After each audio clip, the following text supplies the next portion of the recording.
సర్వోన్నతుడును సర్వశక్తిమంతుడును జీవాధిపతి అయిన యేసుక్రీస్తు శ్రేష్టమైన నామమున ఈ ఉదయకాల శుభములు మీకు తెలియజేస్తున్నాను. ఇది నా దేవుని యొక్క వాక్య ధ్యానము. నా మార్గము నీ కన్నులకు ఇంపుగా ఉండనిము.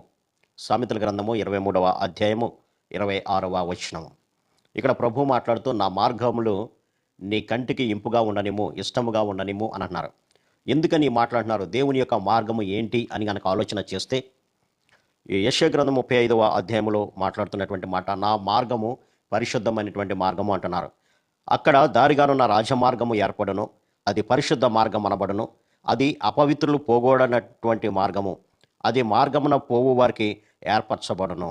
కాబట్టి దేవుని యొక్క మార్గము పరిశుద్ధమైనటువంటి మార్గము.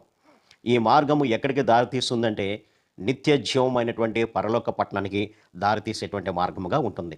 అందుకనే ప్రభు అంటున్నాడు, నేనే మార్గాన్ని, నేను తప్ప వేరొక మార్గం అనేది లేదు. కాబట్టి నా మార్గాన్ని గనక నీ కన్నులకు ఇంపుగా ఉండనిస్తే నీవు ధన్యుడు అవుతావు, నీవు పరిశుద్ధమైనటువంటి నా పట్టణాల్లో ఉంటావు అని ప్రభు వాక్యం సెలవుస్తుంది. అంతేకాకుండా రెండవదిగా గనక మనం ఆలోచనిస్తే దేవుని యొక్క మార్గము శాంతిని మనకు దయచేసేటువంటి మార్గంగా ఉంటుంది. లూకా సువార్త 1వ అధ్యాయంలో మనం చూస్తే మన పాదములను సమాధాన మార్గములోనికి నడిపించినట్లుగా దేవుని యొక్క మార్గము శాంతికరమైనటువంటి మార్గం. ఎవరైతే సమాధానం లేనటువంటి స్థితిలో ఉంటున్నారో, నెమ్మది లేనటువంటి స్థితిలో ఉంటున్నారో, వారు పాప మార్గము ద్వారా నరకానికి వెళ్ళేటువంటి స్థితిలో ఉంటున్నారో, వారందరికీ కూడా నెమ్మదిని సమాధానమును దయచేసేటువంటి మార్గముగా ఆయన యొక్క మార్గం ఉన్నది. కాబట్టి ఈ యొక్క సమాధానకరమైనటువంటి శాంతికరమైనటువంటి దేవుడిచ్చేటువంటి మార్గంలో నీవు నడువు అని వాక్యం సెలవిస్తుంది. ఈనాడు శాంతి సమాధానం పొందుకోవడానికి అనేక ప్రయత్నాలు చేస్తూ ఉంటున్నారు, కానీ ప్రభు చెబుతున్నటువంటి మాట, నా సమాధానమునే, శాశ్వతమైనటువంటి నా శాంతినే నేను నీకు ఇస్తున్నాను అన్నాడు. ఈ లోకంలో ఒక మనుషునికి కొదువైంది శాంతి లేనటువంటి స్థితి, తన యొక్క జీవితానికి నెమ్మది లేనటువంటి స్థితిలో మానవుడు ఉంటున్నాడు. ఎంత ధనాన్ని సంపాదించుకున్నా, ఎంత పేరు ప్రఖ్యాతులు ఆస్తులను సంపాదించుకున్నా తన యొక్క మనసుకు నెమ్మది అనేది లేనటువంటి స్థితిలో ఉన్నారు. కానీ ప్రభు చెబుతున్నటువంటి మాట, నా మార్గము నెమ్మదినిచ్చేటువంటి మార్గము, సమాధానకరమైనటువంటి మార్గము అని చెప్తున్నారు. అంతేకాకుండా దేవుని యొక్క మార్గము మరొకటి ఏంటి అని ఆలోచన చేస్తే అది రక్షణకరమైనటువంటి మార్గంగా మనం చూడొచ్చు.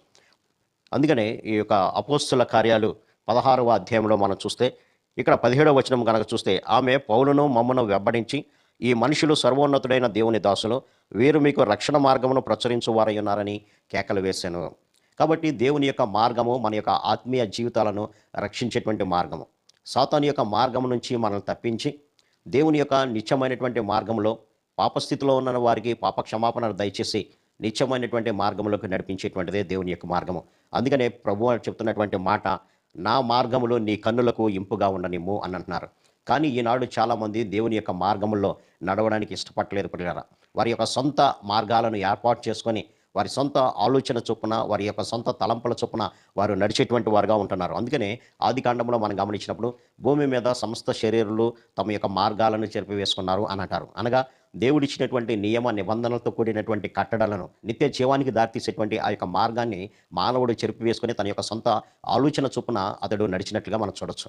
అందుకనే దేవుడు పైనుంచి నరులను చూసినప్పుడు తన యొక్క సొంత ఆలోచన చొప్పున నడుస్తూ ప్రతి విధమైనటువంటి పాప సంబంధమైనటువంటి వాటిలో మునిగి తేలుతున్నప్పుడు దేవుని యొక్క ఉగ్రత వారి మీదకి వచ్చి ఆనాడు జలప్రలయం ద్వారా సమస్త మానవులను నాశనం చేసినట్లుగా మనం చూడొచ్చు. కాబట్టి మన యొక్క సొంత మార్గాలు ఏవైతే ఉన్నాయో అవి నాశనానికి దారితీసేటువంటి మార్గాలని దేవుని యొక్క వాక్యం సెలవిస్తుంది. అంతేకాకుండా ఈ యొక్క సామెతల గ్రంథంలో కూడా మనం గమనించినప్పుడు, ఒకని ఎదుట సరైనదిగా కనబడేటువంటి మార్గము కలదు, కానీ అది తుదకు మరణానికి దారితీస్తుంది అని వాక్యం సెలవిస్తుంది. కాబట్టి మన యొక్క మార్గాల్లో ఎవరైతే నడుస్తూ ఉంటారో మన సొంత ఆలోచన చొప్పున అది మరణానికి దారితీసేదిగాను, నాశనానికి దారితీసేదిగా ఉంటుంది. అందుకనే ప్రభు అన్నాడు, నా మార్గములు నీ కన్నులకు ఇంపుగా ఉండనిమ్ము. ఎప్పుడైతే దేవుని యొక్క మార్గాలు మన కన్నులకు ఇంపుగా ఉంటాయో అప్పుడు దేవుని యొక్క మార్గంలో మనం నడవడానికి ఇష్టపడతాం పిల్లరా. ఎప్పుడైతే నడుస్తామో అది పరిశుద్ధమైనటువంటి మార్గంగా ఉంటుంది, మన జీవితాలకు సమాధానాన్ని ఇచ్చేటువంటి మార్గంగా ఉంటుంది. అంతేకాకుండా పాపం నుంచి తప్పించి నిత్యమైనటువంటి జీవానికి తీసుకెళ్లేటువంటి రక్షణ మార్గంగా ఉంటుంది. కాబట్టి మన జీవితాలు ఏ మార్గంలో నడుస్తున్నాయో ఒకసారి పరిశీలన చేసుకుందాం. ప్రభు అన్నాడు, నేనే మార్గాన్ని అని అంటున్నాడు. ఈ లోకంలో మనుషులు తమ యొక్క ఆలోచన ప్రకారము అనేక మార్గాలను ఏర్పాటు చేసుకున్నారు ముక్తి పొందడానికి, లేదంటే నిత్యత్వం పొందడానికి.